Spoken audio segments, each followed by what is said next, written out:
بسم الله الرحمن الرحيم لا حول ولا قوة إلا بالله العلي العظيم الحمد لله رب العالمين وصلى الله على سيدنا محمد وآله الطيبين الطاهرين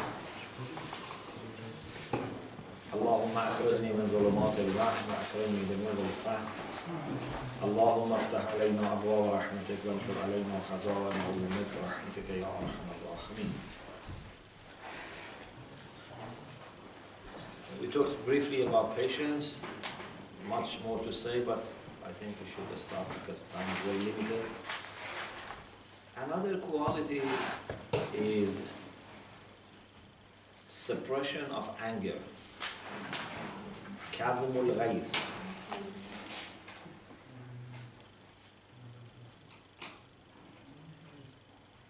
It's very difficult to imagine that in your life you don't face situations which would be very difficult. People may do things, may say things, events may happen that wants to make you really angry. I don't think someone can say, that I was never made angry, It's natural that things may happen. What is important is that you control your anger. Allah subhanahu wa ta'ala says in the Quran that paradise has been prepared for those who suppress their anger. Chapter 3, verse 137.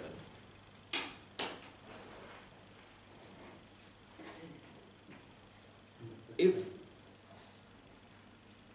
we are in normal situation, if we are cool, if we are not angry, there is a chance that we may understand what we should do, what we should say. I'm saying there is a chance because even in normal situations we make mistakes. Sometimes I say something, then I realize, oh, I shouldn't have said that. Sometimes I do something, I said I shouldn't have done that. Okay? But when you are angry, the chance of making proper decision or saying proper word is very, very low. It's very hard to be angry and then really be in control of what you say or you do. So, if you can avoid becoming angry, it's very good. A mu'min, because he has a big heart, because he's connected to Allah subhanahu wa ta'ala, doesn't get easily angry. Okay? If he gets angry, it's when something very bad has happened. He would get angry if people, for example, start doing mischief. For little things, he doesn't get angry. But if he gets angry, he tries to have control over his anger, suppress his anger, and he doesn't make decisions when he's angry. He doesn't say things when he's angry because he knows that there is a chance that mistakes may happen. I don't know whether you agree or not that when you become angry, it's as if you are a different person. Sometimes you really don't know what you are saying or doing. And at that time, you think what you are doing or saying is right, but later you regret. Unfortunately, there are people who never regret, but many people, they regret later. They ask, for forgiveness, but this is not working. So we should be able to suppress our anger. Imam Kadhim alayhi salam has this title of Kadhim. Kadhim comes from the same thing, Kadhimul ghayth. Kadhimin al-ghayth, those who suppress their anger. And it's possible. If you know that you are to answer to a very high position, personality, you will control yourself. For example, if you go home and you see that your children, your husband, your wife, okay, for example, has made house, messy and, problems, you get very angry. Or if they say something, bad to you, you get angry. You shout, you scream. But if you go to office and see that, for example, your office has been messed by your colleagues, then you watch yourself. Or for example, if your boss, says something bad, you control yourself. In your heart, you are disturbed, but you control yourself. So this shows that you express your anger when you feel comfortable, when you feel at home, when you feel the people who are there are not important. You don't have a special haya with respect to, you don't have a special protocol to observe. When you feel relaxed, then you show your anger. Otherwise, you keep it to yourself, and later, maybe in the absence of that person, you say something about that person, but in front of that person, you control yourself.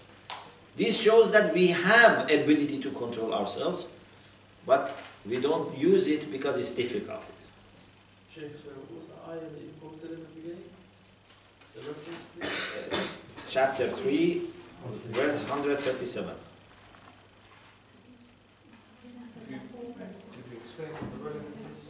Let me, 3137. oh sorry, maybe it was a mistake. I think it's 134. 7. Pardon, let me, Yeah.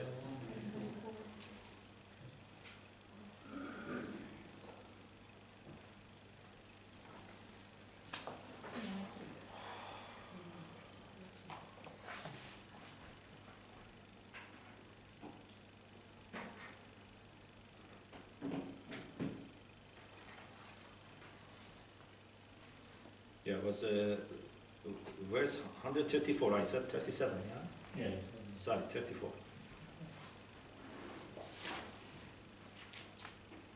Allah says, in 33, He says, وَصَارَعُوا إِلَى مَغْفِرَةٍ مِّن رَبِّكُمْ وَجَنَّةً عَرْضُهَا السَّمَاوَاتُ وَالْأَرْضُ أُعِدَّتْ لِلْمُتَّقِينَ. Okay?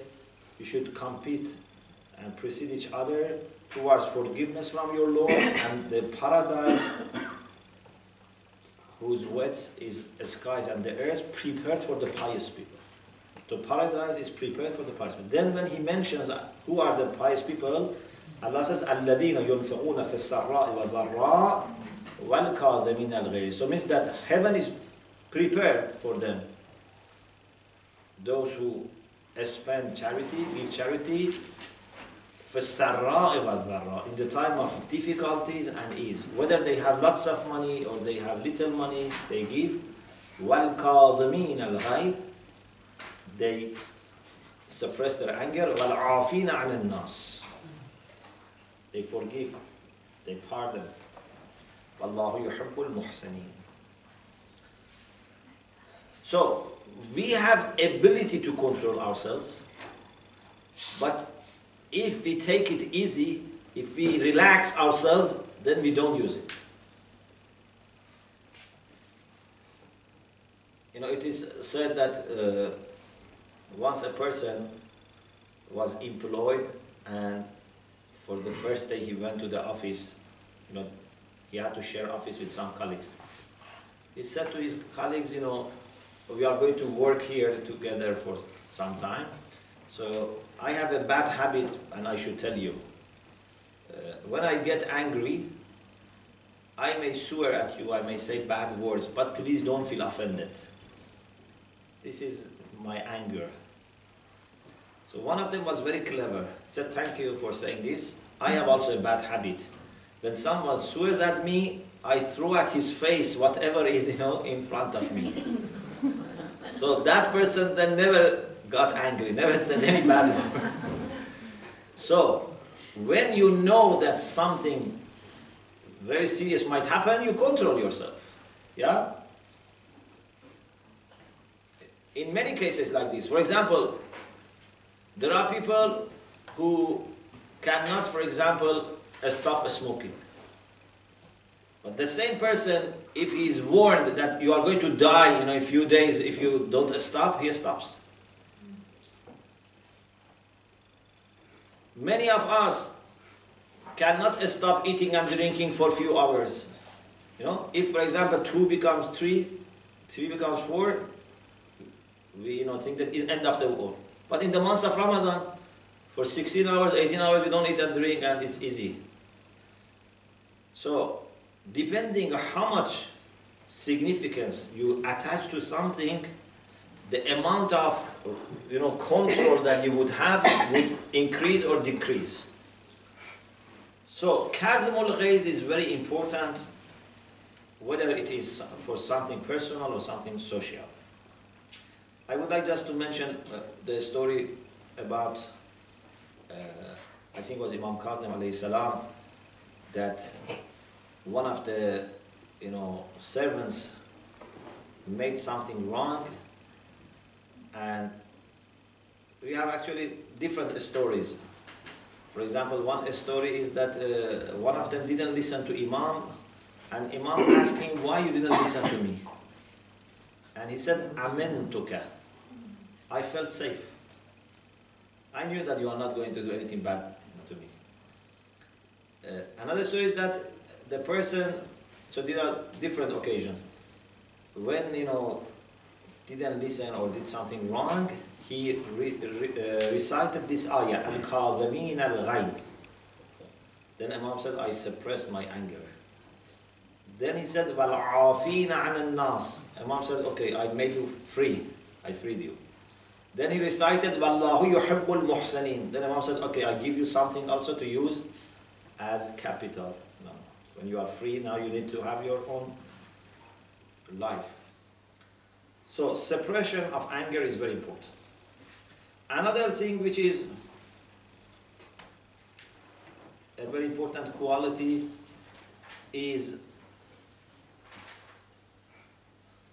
pursuit of knowledge. One of the important qualities of a mu'min is he is always thirsty for learning, thirsty for understanding. Allah has made all of us curious. Curiosity is there in all of us. But unfortunately, sometimes we use this curiosity for knowing things which are not useful, or even knowing things which are harmful. The Quran says, لا تسألوا عن أشياء تبد لكم تسؤكم. Don't ask about the things that if you know, okay, you will feel bad.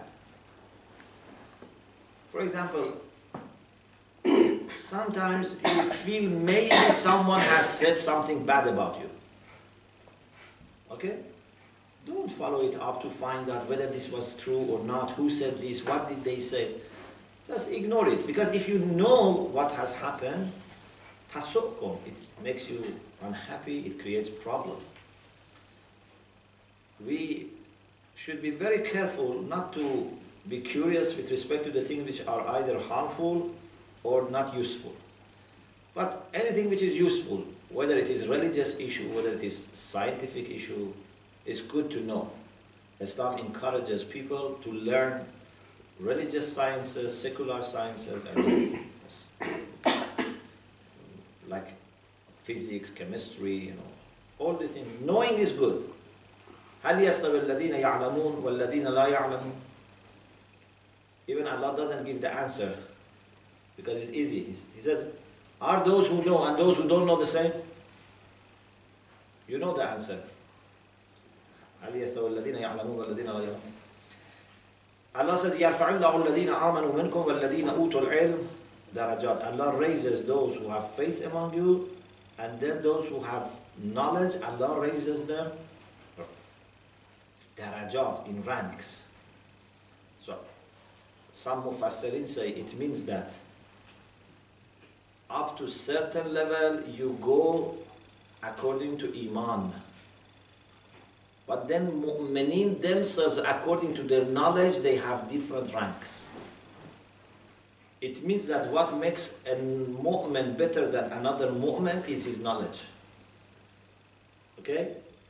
يرفع الله الذين آمنوا منكم والذين أوتوا العلم درجات. Ilm is such an important thing. إنما يخشى الله من عباده العلماء. Of course, in this type of cases, ilm means something which makes you a better human being, in my understanding. Any knowledge that makes you a better person, any knowledge that improves your relation with Allah, this is meant. But the knowledge which is not relevant to your life, the knowledge which is not relevant to your character, which is not making you a better person, that is good, but this is not knowledge in this sense. Once Rasulullah sallallahu alaihi wasallam saw many people have gathered around a person asking him questions, they are very impressed, very amazed. Rasulullah said, what is this? They said, this person is Allama. They said, what does it mean, Allama? In this case, they said, he knows genealogy of Arabs. So if you ask him who was the father, grandfather, great-grandfather of each person, he knows. And Rasulullah said, إِنَّمَا الْعِلْمُ الثَّلَاثَةِ. Ilm is one of the three. Ayatun muhkama. Either knowing your aqaid, your beliefs, or sunnatun qa'ima, knowing akhlaq, or farizatun adila, knowing your duties, the practical rulings, and everything other than that is fadl, is good, it's a merit, but it's not real ilm. So every kind of science is good, but something that makes you closer to Allah, يَرْفَعِ اللَّهُ الَّذِينَ أُوتُوا الْعِلْمَ دَرَجَاتٍ, must be a special knowledge, must be the knowledge which relates to your relation with Allah. In other words, there are some types of knowledge that everyone should have. There are some knowledge that you don't need to have as long as there are other people. For example, do we all need to know chemistry? Do we all need to do physics? Do we need to master mathematics? No. But every person must know what should he do as a human being, what should he do as a servant of God. So akhlaq, fiqh, aqaid, these are the things that every person should have. Okay, so these are the types of knowledge that decide, in what rank and what position you would be. So a mu'min is thirsty always for learning, for knowledge, and Rasulullah sallallahu alaihi wasallam said, "Utlubul ilm walau bis-sin." So it means that distance-wise there is no limit. If there was another person farther than China, Rasulullah would have mentioned that. So he said, up to China, you should be ready to travel. اطلبوا العلم ولو بالسفك المحاج وخوض اللجاج. Even if it is dangerous, there is chance that you may drown in the ocean or your blood might be shed. You have still to go for learning. اطلبوا العلم من المهد إلى اللحد. من المهد إلى اللحد means time-wise also there is no limit. So distance-wise there is no limit. Time-wise no limit. Security also should not restrict you, whether it's security or not security. You have to struggle in order to learn. Even the one that you want to learn from doesn't need to be a good person or a Muslim. Okay? Maybe you can learn from a non-Muslim, or maybe from even a munafiq. You can learn. But you have to be careful. If you are a person who can discern, can distinguish between what is good, what is bad, what is right, what is wrong, what is healthy, what is not healthy, what is pure Islam, what's not pure, then there is no limit. Okay? But if you are a person who is just a beginner, if you are new to these studies, you have to be careful. Because then you don't understand what is true, what is false. So for an alim, There is no problem to read, study books of atheists, even the people who attack religion, the people who say bad things about Ahlul Bayt. For an alim, there is no problem. It is necessary to read and study. Or if there is a person who is our enemy, but he has some words of wisdom, again we can learn. But for a beginner, for a lay person, this is not permissible. This is not good. Why? Because you are not able to distinguish what is right, what is wrong. Unfortunately, some people, encourage people who are not deep in their understanding. Listen to everyone, invite everyone to the mosque, give platform to everyone. You are rational, you can listen, you can choose. This is all joke. How many of lay people can decide what is wrong in these philosophers? If they are able to find what is wrong, why they don't write books and essays and explain what is wrong with them? A lay person, what does he understand? Why you put innocent people into risk by encouraging them to listen to the things that they are not at the level of discerning? So, Islam doesn't impose any restriction, but this is a logical requirement that everyone should know his limit and observe his limit. Even if something is not false, imagine it's 100% true. Still, there are limits to observe. For example, can you take a person who is in primary school and put him in a class on mathematics in the high school? Nothing wrong is going to be said. But this person is not in that level. You are confusing him. Maybe that person becomes mad, or maybe that person gives up studying. Says, I hate mathematics. Why? Because it was not said in the way which is proportional to his level. A person who doesn't know, even ABC of philosophy, if I tell him, what, great philosophers have said. Even if I say what is true, this is not right.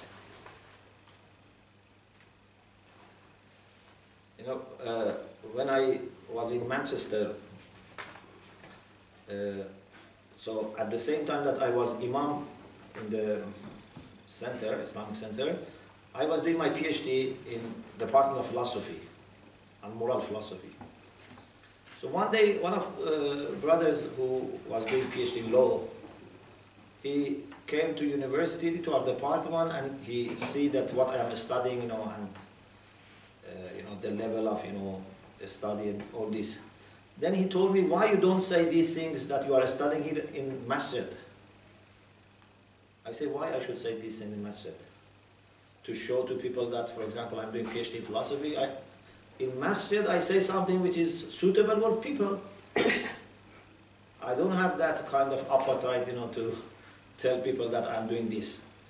If I am doing, for example, medicine, I should come to member and say about medicine. If I'm doing physics, in the same way, if I am doing something very advanced in philosophy or Islamic studies, but in masjid I should observe. Or for example, if I'm speaking to young children, I should say something according to them. So, this concept that listen to everyone, let everyone speak, and then people can decide, this is confused idea. There are many things to observe. A speaker must feel responsible to say something which is suitable for the people and according to their level. We have this hadith, نحن معاشر الأنبياء نكلم الناس على قدر عقولهم. We prophets talk to people according to the level of their understanding. So the speaker has this responsibility. People also have responsibility of listening to the people who know what to say, and they say right and proper things. Okay, so Islam doesn't impose any restriction for learning, but at the same time this doesn't mean that learning has no manners. Learning is something, that you can do it as you wish. Learning has its methodology, has its own, manners. We have many things about, adabul muta'allimin, the manners that learners should observe. Another thing is, a Muslim should be a person of reasoning. This is different from being thirsty for learning. Thirsty for learning means you want to collect information, collect data. But this means you process, you reason. Because sometimes there are people, when they study, they just listen and accept. But this is not the way we are supposed to be. In Hose, from the beginning, we are encouraged to ask questions. We are encouraged to challenge our teacher, very politely, of course. We respect our teacher. We love our teacher sometimes, like our father, but at the same time, we raise questions. We say, why, you argued like this? Why you said this? This is the way we can understand. We don't want to just be a parrot and we repeat what, our teacher said.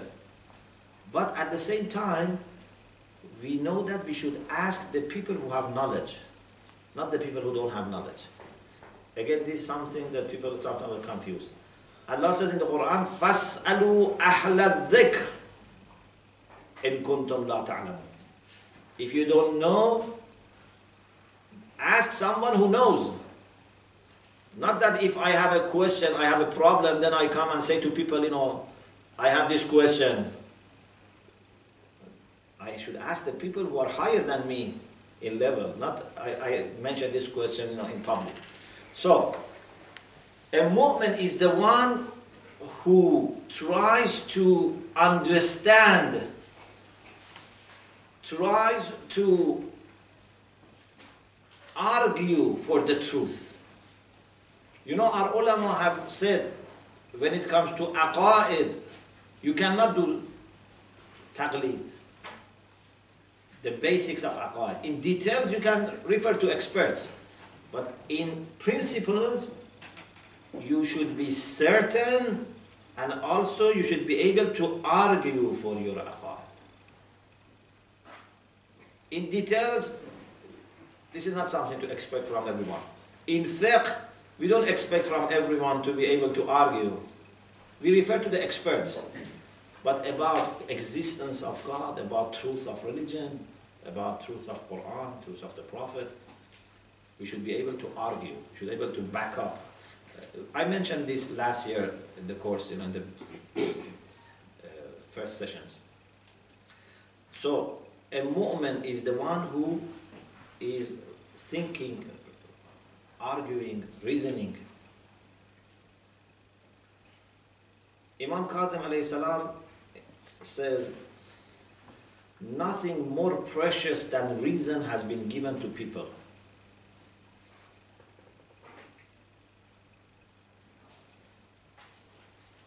This is very beautiful.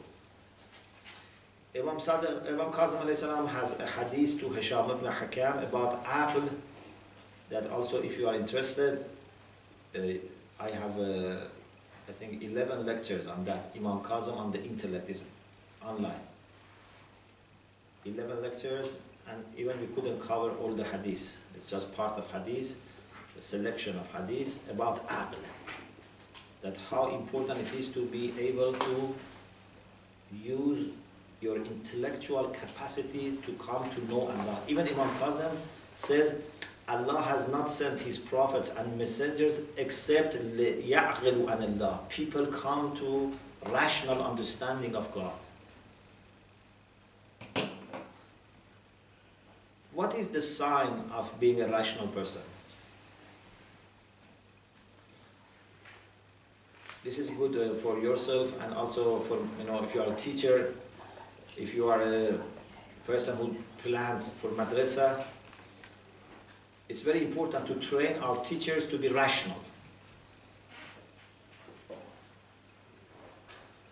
I sometimes, we had sessions with some madrasa, teachers, I said, our students, when they graduate from madrasa, they should be ulul albab, people of thinking, people of brain, means people of thinking, intelligent, rational.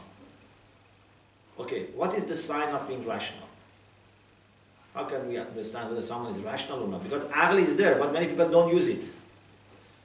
You know, many people have car, but they walk. So we have, you know, it's like you have car you don't use, you have books you don't read, you have light you don't switch on. Okay? So sometimes you have something you don't use it. Of course, with respect to car, it's better to walk than using car, but I'm just saying matter of using or not using. So sometimes you have something as a gift, but you don't use it. Okay? With respect to aql, Allah has given us aql equally. In the sense that all people's reason come to the same conclusion. Some people are more intelligent than the other in the sense that they can understand faster. But it's not that aql gives different answers in different people. Okay, you understand? So aql has been given to all of us in the same way. To be sharper is there, but always aql functions in the same way. You know, shows, you know, like what? Like for example, if you have been given different torches, they all have light, but some can have light for 10 meters, maybe for 20 meters, but all have light. So aql never misguides, always gives right direction. But the problem is we don't use aql, we don't act according to aql. So what are the signs of those who are ulul albab, those who are using their aql? What are the signs? There are different signs, I mentioned few. One sign is that they are ready and indeed interested in conversation. This dialogue is a sign of being rational. If you are a rational person, you are ready to discuss your idea with people. Because you are sure that you are able to convince people, because they have also aql, you have also aql, you don't have any, you know, exclusive access to the truth. If this is really true and you have understood it by aql, why you are hesitant to share it with another person? Why you are hesitant to discuss? Whenever you are hesitant to discuss something, it shows that you are weak in your position. If you are not able to discuss why you have made this decision with your family, with your friends, you know, it means that you are weak. Otherwise, if you are strong, you discuss. Or even if you are not, for example, 100% sure, but you are really interested in knowing the truth, discuss with people. Tell them, you know, this is my understanding. What is your understanding? So, a person who is rational leaves the channels of communication open, is ready to discuss, is ready to listen. Those who don't want to discuss, those who don't want to listen, these are not rational people. Those who say, I have made my decision and I don't want to discuss with anyone, this is not rationality. Okay?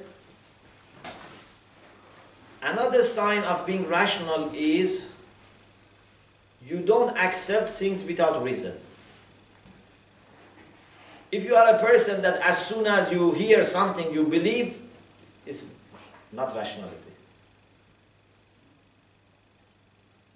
There are people that when you tell them something, no matter who is telling them, you know, they accept. Yes, if you hear from an honest person, truthful person, that's different.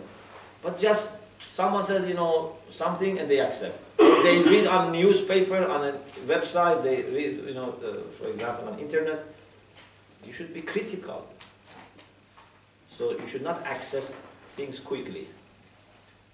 Even, you know, I might have told you in the previous course that Ibn Sina says, من تعود على أن يصدق بغير دليل فقد خرج من الكسوة الإنسانية. If you are used to accept without reasoning, without asking for reason, you are no longer a human being. Because a human being is intelligent. A human being is not what looks like a human being. A human being is the one who is rational. So if someone accepts without reason and this has become a habit, he's not a human being. Another sign of being rational is you don't reject without reason. Some people think accepting needs reason, but rejecting doesn't need reason. But both need reason.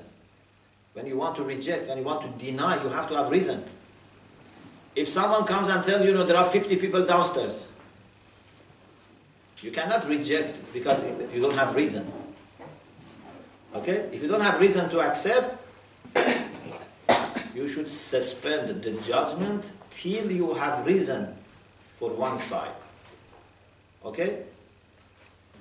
Another sign of a rational person is that he doesn't go just by the view of majority. Those who are not rational, as soon as see the majority of people have some idea, they accept. But who said the majority is correct? Indeed, we can say sometimes to be a majority can be a sign of not being right. When something is very delicate, when something is very, subtle issue, the chance that majority would understand is less. Do you get the point? Sometimes something is obvious. Is today, for example, Sunday or Monday? If we have disagreement, we can go by majority. But when something becomes very delicate, then you need to ask the wise people, and wise people are not majority. Okay? So, those who are not rational, they always go by majority. Another sign of being rational is that for you, it's not important whether something is new or old. Those who are not rational, sometimes they only go for new things. Or they only go for old things. We have all types of people. Some people hate anything new, some people hate anything old. But for a rational person to be old or new by itself doesn't mean anything. When something is true, whether it is new or old, you should accept. If something is false, whether it's old or new, you don't accept. Okay? So this is another sign of rational person is that he is not driven by emotions. Emotions should not be driving force. Emotions should be something that would come with you in your movement, in your journey. Maybe helps you, but it's not the engine. Engine of a mu'min is not emotion. Engine of mu'min should be aql. The power should come from aql, not from emotions. For example, can you say, I say my prayer only when I feel good? No. Can you say, I take medicine when I enjoy it? No.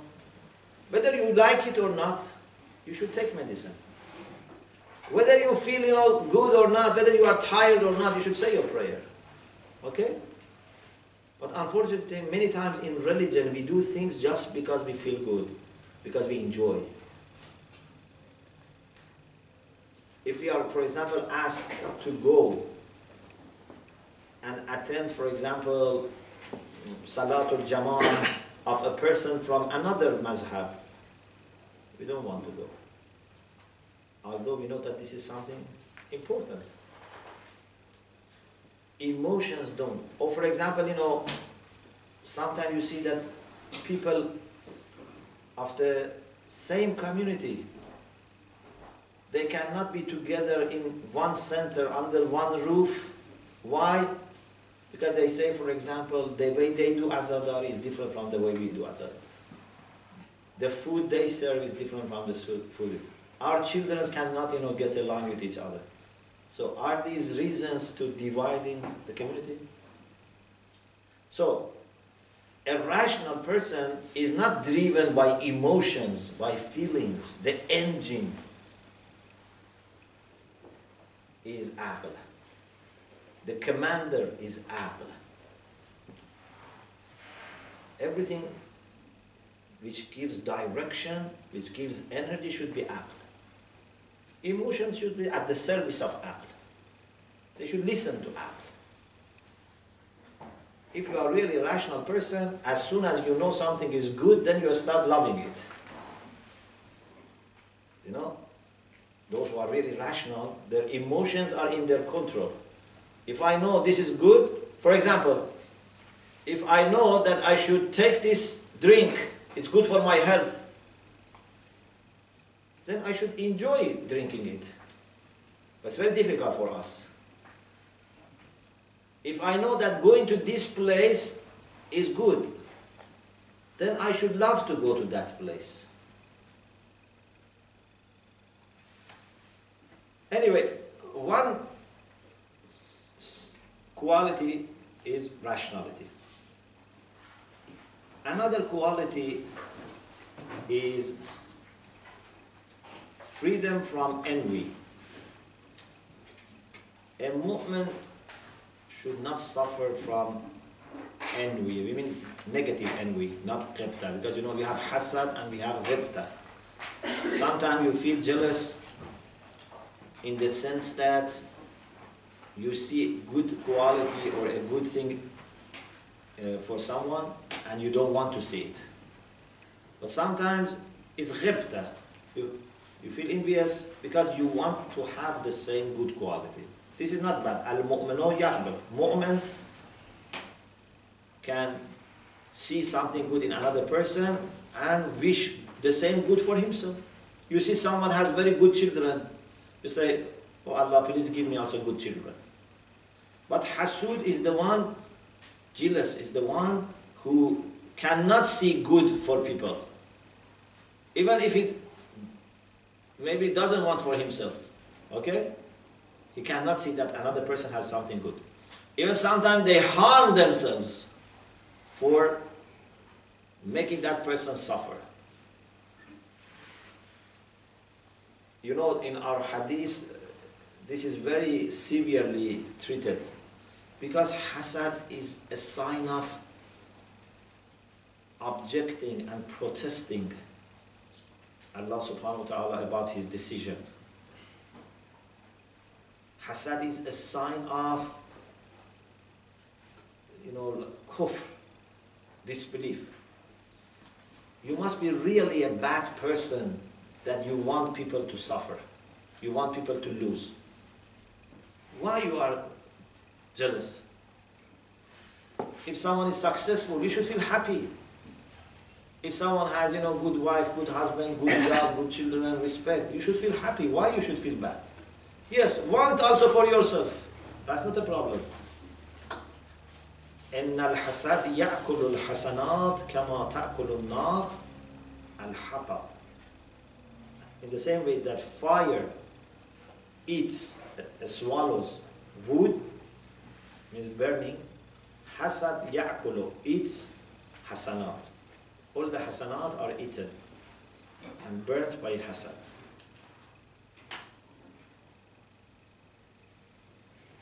Prophet sallallahu alaihi wasallam said this hadith: "Inna al-hasad ya'kulu al-hasanat kama ta'kulu an-nar al-hatab." There are many things, but our time is short. Another quality is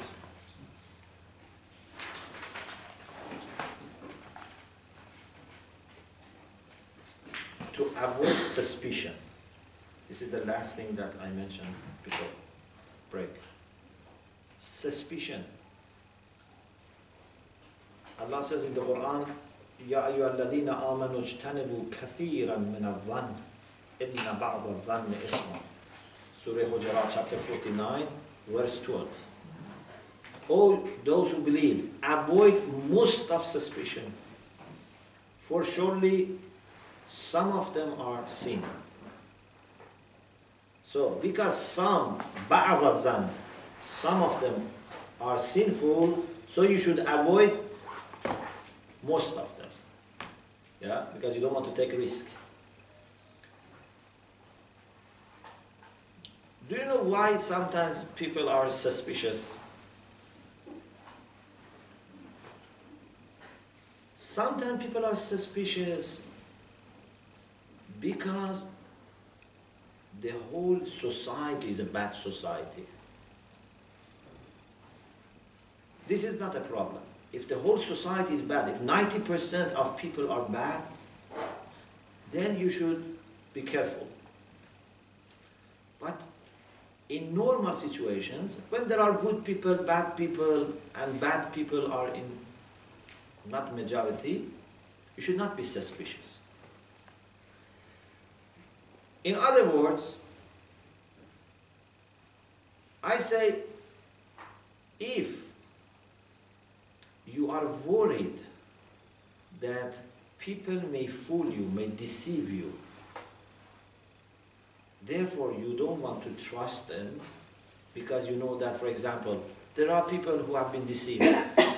For example, people come for marriage, say good things, and later you see, oh, this person was fake.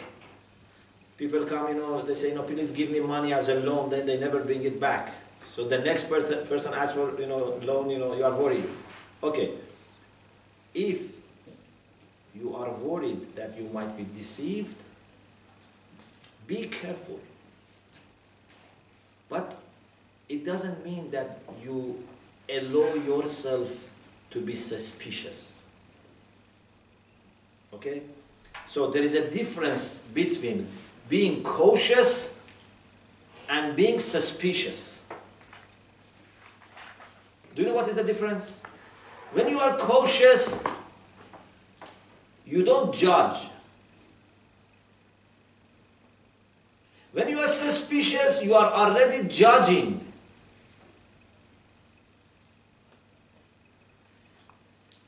If, for example, it's raining, let me give example from another area of life. For example, if it's raining and you are driving, you should be cautious. But you don't need to tell yourself, I am going to have an accident. I am going to have an accident. This is suspicious, Just be cautious.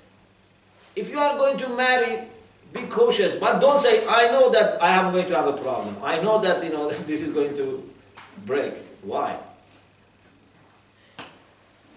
And the result is that if you are cautious, you would try to be careful. You would try to examine evidence for and against. If you are cautious, you try to be objective. But if you are suspicious, you only consider the evidence which proves your suspicion. Automatically, psychologically, you will not be objective. If you are suspicious, anything that poor guy says, you take it as a sign. Yes, this means this. If a wife is suspicious about her husband, if the husband doesn't show love, says, oh, he has another woman.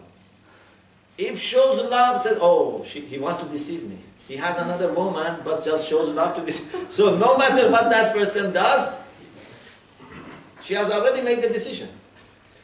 But to be cautious is different. You can be cautious and not suspicious. So a woman has to be cautious, but not suspicious. Unless you are dealing with very bad people. You are living in a very bad community, a bad society that, majority of people are corrupt. So if you are going, for example, to a group of people who have no faith, no taqwa, no commitment, of course you have to be suspicious. Teenagers, mix, with, for example, teenagers who have no faith, no iman, okay, they have to be suspicious. But in normal cases, we don't need to be suspicious. We have to be just cautious. The same is with optimism and pessimism. You should not be pessimist. If you are pessimist, many cases, pessimism itself leads to failure. You know, when you want to do something and you say, oh, it's not going to work. For example, if you want to start a school, you say, oh, I know that it's not going to work. No one is going to bring children. We are not going to have, excellent, secular. We are not going to have good teacher. Okay, definitely you are going to fail. If this is your mentality, you are going to fail. You have to be optimist. But optimist not in the sense that you don't plan, you don't work hard. No, you are still cautious. You try to plan, you try to be careful, you try to anticipate all the problems that may happen. But you have to be optimistic. You have to be hopeful. You have to be positive. Some people speak about, positive energy and all these things. I don't want to speak about those things, but what we know Islamically is that there is such a thing that if you do tatayyur, means you say that bad thing is going to happen, there is a chance that bad things may happen. And if you say that good things may happen, there is a chance that they may happen. There is a high chance. Okay? This is the concept of tatayyur and tafa'ul. So, depending on how you think, the situation can change. Not 100%, but to some extent. Some people say, the reason Prophet Yusuf alayhi salam was put in prison was what? Because he himself said, رَبِّ السَّجْنُ أَحَبُّ إِلَيَّ مِمَّا يَدْعُونَنِي إِلَيْهِ. He himself, said, oh Allah, if I go to prison, it's better than answering to the request of these women. So he himself, volunteered for prison. Yeah? It is said that once Allah sent an angel to Pharaoh, or Pharaoh, in the form of a human being. If you had a servant who had nothing, you gave him money, you gave him position, you gave him reputation, everything, and then he starts disobeying you and then denying you and claims that he is Pharaoh, he is the one who has power, he is the king, what would you do with him? He said, I would make him drown in the sea. So the same thing happened to him. So if you want to be successful, always be optimist and always say that inshallah good is going to happen. Inshallah I'm going to have very good children, very good marriage, very good job. I'm not saying 100% this is going to happen, but I'm telling you that there's a great chance that it will happen. You should have always good expectations.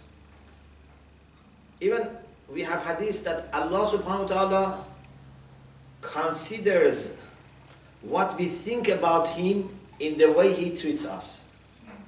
أَنَا عِنْدَ ظَنَّ عَبْدِيَ الْمُؤْمِنِ.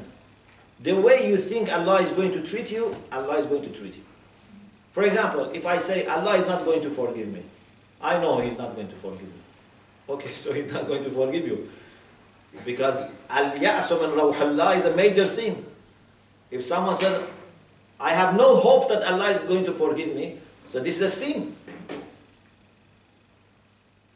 But if you say, Allah is going to forgive me, inshallah, Allah is very kind, very merciful, so there is a chance that inshallah you will be forgiven. Because أَنَا عِنْدَ ظَنَّ عَبْدِيًا مُؤْمِنًا.